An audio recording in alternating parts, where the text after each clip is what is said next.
What's going on, my fellow rock and rollers? Don't forget to hit the bell notification icon to be notified every time I put out a new video on my channel. If I had to name one of my favorite records of all time, I'd probably have to go with Boston's self-titled debut record. Released in 1976, the album was a massive success, selling over 17 million copies. And it would set the path for what should have been a massive career, but it didn't. 4 years later, the band only released one more album, and they quickly crashed and burned. So what happened? Stay tuned to find out. Tom Scholz was the mastermind behind Boston, an MIT alumni, and following his graduation, he would end up getting a job with Polaroid, working as a product design engineer. Apart from tinkering with electronics, he was also into music, having played in a series of bands in the city of Boston with names like Middle-earth, Freehold, and Mother's Milk. And while he spent a lot of time on the live music circuit, he quickly realized he wasn't going to get a record deal that way. It was then he turned his attention to recording demos in some local studios, which never caught the interest of any record labels. He would soon enough build himself a 12-track recording studio in his basement, and again, record labels showed no interest in what he was creating.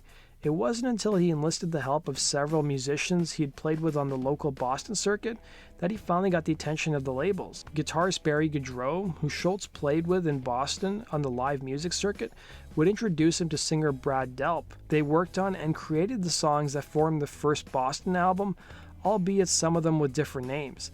San Francisco Day, which was later renamed to Hitch a Ride, It Isn't Easy, which was retitled Something About You, Foreplay, originally composed in 1969, Peace of Mind, Rock and Roll Band, and the final track they recorded was called 90 Days, which was later renamed More Than a Feeling. The hand claps on the song were even from Scholz's first wife. And you would think these songs would have created a bidding war with the record labels, but they didn't. In fact, most record labels passed on the demos. But in 1975, Tom Scholz was contacted by a representative from ABC Records named Charlie McKenzie. It had turned out by some strange twist of fate, McKenzie had heard the demo while he was visiting a friend who worked at RCA Records. That friend's name was Paul Ahern, and McKenzie and Ahern convinced Scholz to let them shop around the demo, claiming they could get him a record deal. They would end up taking the demo to CBS-owned Epic Records, who showed interest. But prior to signing a deal, they wanted to see the band perform live for executives.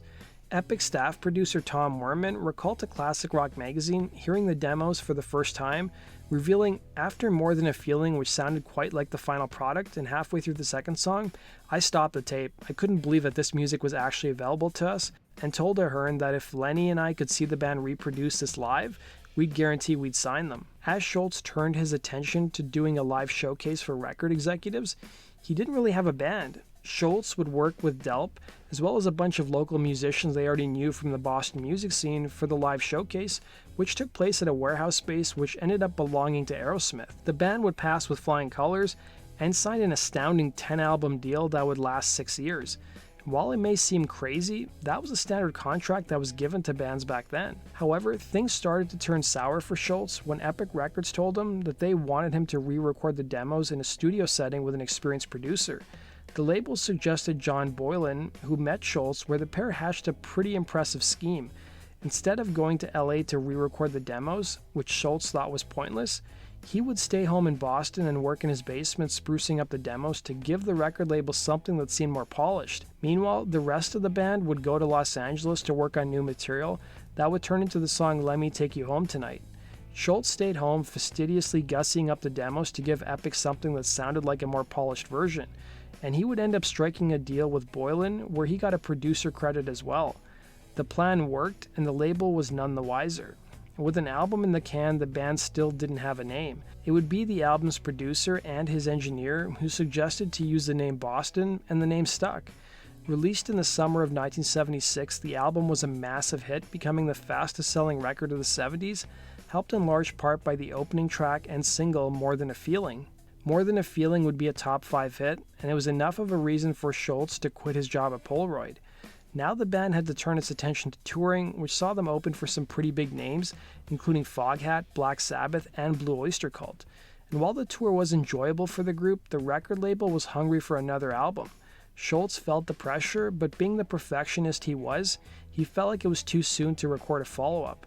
and soon enough Scholz started to work on Boston's sophomore record, 1978's Don't Look Back. And while the record hit #1 on the album charts and sold over 7 million copies, Scholz felt like it was rushed despite the fact that it was delivered a year later than the label wanted.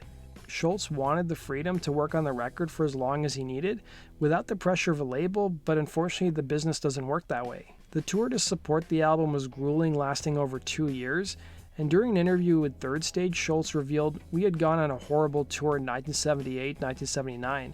We played Boston songs and I loved playing them on stage, but it was horrible. It was long, and when I got off the road, I wasn't sure that I ever wanted to go on tour again. Brad told me he didn't ever want to go on tour, and I was going to hang it up and just record. I took a little time off after Don't Look Back. I was drained. I was more than drained. I was demoralized. I wasn't sure that I wanted to be in the music business. I didn't like what I had seen. Brad and I had made a lot of money for a lot of people, and I didn't like what they were doing. I began to feel guilty about enabling people to do things that I didn't approve of. I considered leaving music altogether and going back to being an engineer," he'd say. Scholz would end up staying in the music industry and began work on Boston's third album, but he was going to take his time until he was ready to release something new. It was around this time the guitarist realized that his manager, Paul Ahern, had owned a percentage of all the songs that he had written when they first signed their contract in the mid-70s. The manager would be sacked by Scholz, and he would turn around and sue the musician. And burned out by what was going on around him, Scholz convened his band and told them that he was no longer interested in working on music, and they were free to pursue other career ventures. So guitarist Barry Goudreau managed to sign a deal with Epic Records and release a solo album which featured future Boston vocalist Fran Cosmo. The guitarist's solo record was enjoyed by critics, but commercially, it didn't do much. Things would take a turn for the worst when Scholz noticed a billboard that Epic ran advertising Goudreau's album with the claim, "12 million people know the sound of this guitar. We'd like to introduce you to the owner." Tom allegedly complained to the label, and it was claimed that he wanted Epic Records to pull the support for the album, a charge that he now denies. Goudreau would end up leaving Boston in 1981, with Scholz claiming they ended their relationship on good terms during an interview with Third Stage. The next fight Scholz had to face was with Epic Records and their parent company CBS, who were eager for a third record. With years having passed since Don't Look Back was released, the label devised a plan to withhold royalty payments to Scholz to force his hand to release an album sooner rather than later. The plan failed, and with no other options, Epic's parent company CBS would file a lawsuit against Scholz, citing a breach of contract in 1984, claiming that the guitarist was, and I quote, "uncooperative." In turn, Scholz retaliated with his own lawsuit over unpaid royalty payments, and Scholz would win both cases despite the fact that the litigation would last for over half a decade and slowed the progress of a third record. It was during this time Scholz signed a new record deal with MCA, but CBS was pretty vengeful and ended up suing MCA, issuing a cease and desist order, and they wanted a huge advance, claiming that for every album Scholz sold on any future Boston releases, CBS should get 25 cents. His old label would end up losing their case in 1985, and Scholz was now a free man. During the litigation, Scholz also founded a music research and development company in 1982 called Scholz Research and Development, which made amplifiers and other musical electronic equipment. With record label lawsuits behind him, Scholz was finally able to finish up work on Boston's third album. Scholz would bring back vocalist Brad Delp, as well as drummer Jim Mesdia, who helped him on the original Boston demo, and also joining him was former Sammy Hagar guitarist Gary Pill, who also helped Scholz with his research and development company by acting as an executive. The resulting album would be 1986's Third Stage, which was a quasi-concept record that explored the several stages of life from infancy to adulthood. Compared to the band's first two records, represented a more subdued sound, while still featuring a few songs that harken back to the late 70s. Despite the long gaps between the records, the album still went platinum, selling over 4 million units. Following the release of Third Stage, the band hit the road for 2 years supporting the album, and they would play Third Stage from start to finish during live shows. As the 90s rolled in, Boston turned their attention to their new album, but much like the rest of their career, things never went easy. Tom Scholz was surprised when singer Brad Delp left the band and joined former guitarist Brad Goudreau's new band at the time, RTZ. And just like that, the recognizable voice of Boston was gone, leaving Scholz as the only original member. Prior to his departure, Brad Delp did help co-write a song that would be titled Walk On, which would become the title track of Boston's next album. Needing a new singer, Scholz looked closer to home than getting a complete outsider when he enlisted former Iron the Hunter singer Fran Cosmo, who played on Barry Goudreau's solo record.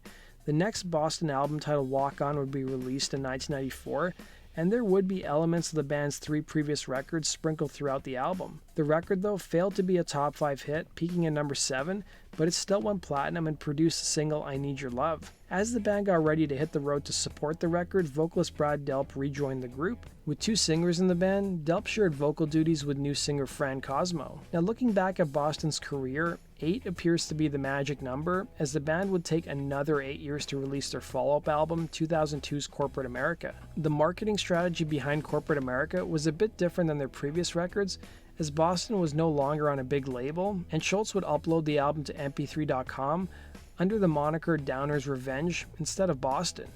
Waiting 8 years between releases meant there was a seismic shift in rock and roll as trends came and went, and Scholz was worried that if the album had the Boston name on it, some people wouldn't have bothered to give the record a chance. Corporate America would be released on the now defunct indie label Artemis, which was headed by Danny Goldberg, who used to be Nirvana's longtime manager. The record featured the largest lineup of Boston to date, with Cosmo and Delp both singing on the album, but Corporate America would fall on deaf ears and didn't even chart in the top 40. But that didn't stop the band from touring for several years on the album.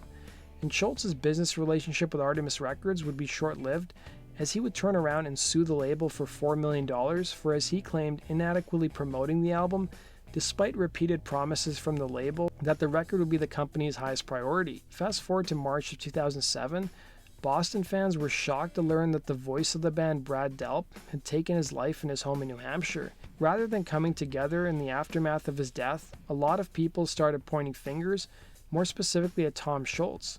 Scholz was accused of running his band with an iron fist, with little regard for how his bandmates felt, with some claiming that it made Delp feel marginalized. Scholz would defend himself, claiming Delp was free to come and go in the band, and that he did. Things got especially ugly when Delp's widow gave an interview to the Boston Herald, where she insinuated that Scholz was responsible for her husband's death. This resulted in Scholz suing the widow, as well as the newspaper, for running a defamatory story and causing emotional distress. Following his death, the members of Boston would hold a tribute concert to Delp titled Come Together, a tribute to Brad Delp. And in 2013, Boston released their 6th album, Life, Love, and Hope, which featured lead vocals from Brad Delp among many other singers. The album sessions dated back to 2002, and in the subsequent years, Scholz has continued to tour under the Boston name, and it was reported in 2018 that some of the band's master recordings were destroyed in the Universal Music Fire. During an interview with the Third Stage website, Tom Scholz was asked, "Has anyone ever told you that you're too damn smart for your own good?" To which he would respond, "I used to be very smart, but I am not that smart anymore. I'm just right now," he'd say. So that does it for today's video, guys. Thanks for watching. Be sure to like button and subscribe. If you guys have suggestions for future topics, let me know in the comment section below. Take care.